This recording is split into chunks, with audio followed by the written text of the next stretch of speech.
कर दोस्तों, चलिए जानते हैं बिहार की फटाफट 25 बड़ी खबरों को सिर्फ 10 मिनट में। लेकिन उससे पहले आप यह वीडियो किस जगह से देख रहे हैं हमें कमेंट में जरूर बताएं। सरकारी जमीन, मकान और संपत्ति पर कब्जा अब आसान नहीं होगा। दरअसल बिहार विधानसभा में बिहार सरकारी परिसर संशोधन विधेयक पारित किया गया है। इस विधेयक के माध्यम से सरकारी संपत्ति के आवंटन, किराया वसूली और बेदखली के नियमों को कड़ा किया जा सकेगा। मंत्री जयंत राज ने इस विधेयक को लेकर सारी जानकारी दी है। नशे के विरुद्ध 1 दिसंबर को पटना मैराथन मिलेगा 50 लाख का नगद इनाम। दोस्तों, नशा मुक्ति के व्यापक प्रचार प्रसार के लिए 1 दिसंबर को राजधानी में पटना मैराथन का आयोजन किया जाएगा। मद्य निषेध उत्पाद एवं निबंधन विभाग के द्वारा आयोजित पटना मैराथन गांधी मैदान से शुरू होगा। मैराथन की थीम रन फॉर नशा मुक्ति बिहार रखा गया है। मैराथन सुबह 5 बजे गांधी मैदान के गेट संख्या 1 से शुरू होगी। इसमें करीब 40 देशों के अंतर्राष्ट्रीय धावक भी शामिल होंगे। बिहार में 1 लाख से अधिक गरीब परिवारों के घर में जल्द आएगी खुशहाली। नीतीश सरकार ने दी बड़ी खुशखबरी। दोस्तों, बिहार के 1 लाख से अधिक गरीब परिवारों को जल्द ही खुशखबरी मिलने वाली है। बिहार में गरीब परिवारों के लिए 10,704 अधूरे पड़े आवासों का निर्माण कार्य जल्द पूरा कर लिया जाएगा। ग्रामीण विकास मंत्री श्रवण कुमार ने विधानसभा में बताया कि इन आवासों का निर्माण चालू वित्तीय वर्ष में ही पूरा करने का निर्देश सभी जिलों को दे दिया गया है। खराब होकर फट गई हैं जमीन के कागज तो न हो परेशान, सरकार ने निकाल लिया है हाल तरीका। दोस्तों, बिहार ने जमीन सर्वे को लेकर राजस्व एवं भूमि सुधार मंत्री दिलीप जायसवाल ने बड़ा बयान दिया है। उन्होंने कहा है कि जमीन सर्वे में आ रही परेशानियों को देखते हुए नया मसौदा तैयार किया गया है। अगर किसी के जमीन के कागजात फट गया है या खराब हो गया है तो 15 तरह के कागजात इसकी जगह दिखाए जा सकते हैं। किसानों को कितना मिल रहा धान का रेट, बाजार और सरकार की कीमत में जमीन आसमान का है अंतर। दोस्तों, बिहार में धान की खरीदारी शुरू हो गई है, जिसमें अब तक 23.6 टन धान की खरीद हुई है। यहाँ सबसे बड़ा सवाल है कि बाजार में और सरकार की कीमत में कितना फर्क है। इस साल धान का न्यूनतम समर्थन मूल्य ये हजारों रुपए प्रति क्विंटल बढ़ाया भी गया है। किसानों को धान की बिक्री के लिए सहकारी समिति में जाना होगा, जहां उन्हें कई झमेल का सामना करना पड़ सकता है। सरकारी स्कूल में लगा स्मार्ट मीटर, अब हेडमास्टर लगा रहे हैं बिजली विभाग के चक्कर।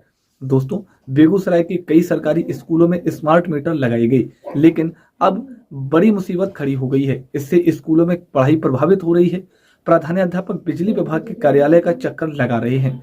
उन्होंने बताया कि स्मार्ट मीटर लगाते समय कर्मचारियों ने कहा था कि मीटर ऑटोमेटिक रिचार्ज होगा, लेकिन ऐसा नहीं हुआ। अब छात्र छात्राओं की पढ़ाई भी प्रभावित हो रही है।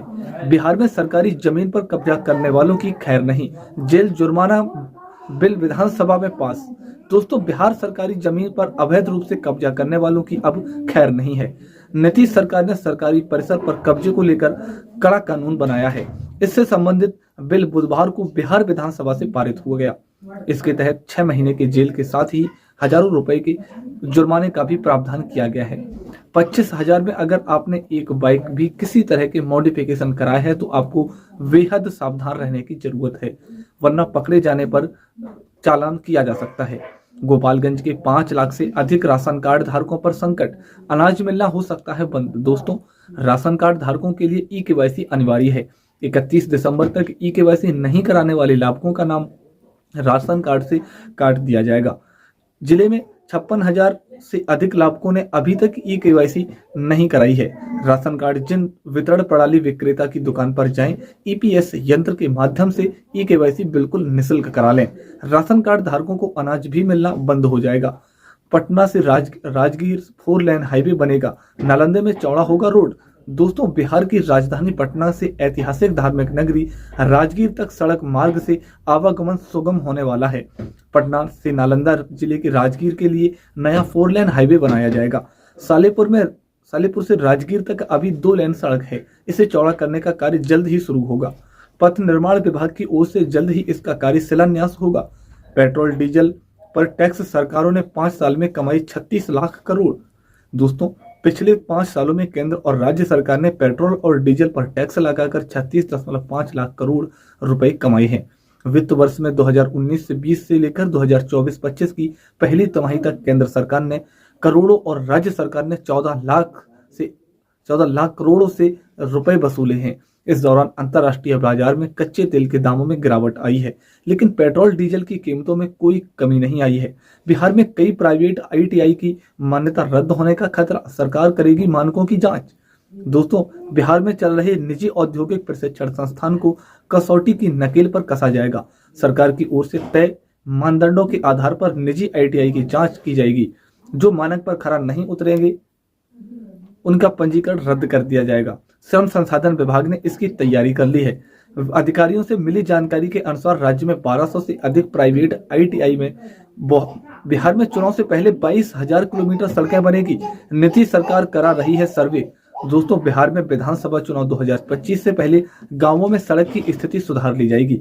मरम्मत अवधि के बाहर 28,000 किलोमीटर ग्रामीण सड़कों का निर्माण अगले साल से बरसात के पहले पूरा कर लिया जाएगा। बुधवार को विधानसभा में केसरिया के JDU विधायक शालिनी मिश्रा के अल्पसूचित प्रश्न के जवाब में नीतीश सरकार में ग्रामीण कार्य मंत्री अशोक चौधरी ने सदन में यह जानकारी दी। बालू माफियाओं के साथ मिली भगत सरकार को पहुंचाया करोड़ों रुपए का नुकसान। दोस्तों, बिहार के सारण जिले में 2 खनन अधिकारियों पर बड़ी कार्रवाई की गई है। खान एवं भूतत्व विभाग ने सारण जिले के 2 खान निरीक्षकों लाल बिहारी प्रसाद और अंजनी कुमार को बालू माफिया से साठगांठ रखने और सरकार को राजस्व के साथ पर्यावरण को क्षति पहुंचाने के आरोप में निलंबित किया है। कार्रवाई से विभाग में हड़कंप मच गया है। आ गई खुशखबरी, सरकार बेरोजगारों को दे रही हर महीने 3500। दोस्तों, भारत के प्रधानमंत्री नरेंद्र मोदी ने बेरोजगार युवाओं की सहायता करने के उद्देश्य से प्रधानमंत्री बेरोजगारी भत्ता योजना 2024 नामक एक नई योजना शुरू की है। कई भारतीय इस योजना से अनजान हैं। PM बेरोजगारी भत्ता योजना के तहत उन बेरोजगार युवाओं को 5,000 रुपए हर मिलेंगे। प्रधानमंत्री बेरोजगार भत्ता योजना 2024 के बारे में सभी को जानकारी होना जरूरी है। प्रधानमंत्री बेरोजगारी भत्ता योजना 2024 से 25 देश भर नागरिकों के लिए एक सहायता प्रणाली बनने के लिए तैयार है। यह बेरोजगार युवाओं को जीवन रेखा प्रदान करता है, उन्हें बहुत आवश्यक भत्ता प्रदान करता है। PM भत्ता योजना के तहत व्यक्ति को 5,000 रुपए तक मिलेगा। बावजूद कई लोग बेरोजगार रहते हैं, अपने परिवार का भरण पोषण करने में असमर्थ होते हैं। इस गंभीर चिंता को समझते हुए केंद्र सरकार ने बेरोजगारी भत्ता योजना 2024 शुरू की है। यह योजना केंद्र और राज्य सरकारों के बीच साझेदारी पर संचालित होती है, जिसमें दोनों भत्ते का 50% योगदान करते हैं। प्रधानमंत्री बेरोजगार भत्ता योजना 2024 के लिए आवेदन करने और लाभ प्राप्त करने के लिए व्यक्तियों को पात्रता मानदंडों को पूरा करना होगा। जैसा कि योजना के लिए अर्हता प्राप्त करने के लिए व्यक्ति को भारत का स्थायी नागरिक होना चाहिए। दूसरा, केवल वे लोग जो वर्तमान में बेरोजगार हैं इस योजना के तहत लाभ प्राप्त करने के पात्र हैं। तीसरा, योजना का लाभ उठाने के लिए आवेदक के पारिवारिक की वार्षिक आय 22.5 लाख से अधिक नहीं होनी चाहिए। चौथा, जिन छात्रों ने 12वीं कक्षा पूरी नहीं की है वे इस योजना के लिए पात्र नहीं हैं। पांचवा, योजना के लिए अर्हता प्राप्त करने के लिए आवेदकों को 21 से 35 वर्ष की आयु सीमा के भीतर आना चाहिए। बता दें कि प्रधानमंत्री बेरोजगारी भत्ता योजना 2024 के लिए जरूरी दस्तावेज आधार कार्ड, आय प्रमाण पत्र, आयु प्रमाण पत्र, राशन कार्ड, बैंक खाता passbook, mobile number, passport size photo, शैक्षिक योग्यता प्रमाण पत्र, ग्रेजुएट की मार्कशीट होना चाहिए। अगर आपके पास यह सब है तो आप आवेदन कर सकते हैं।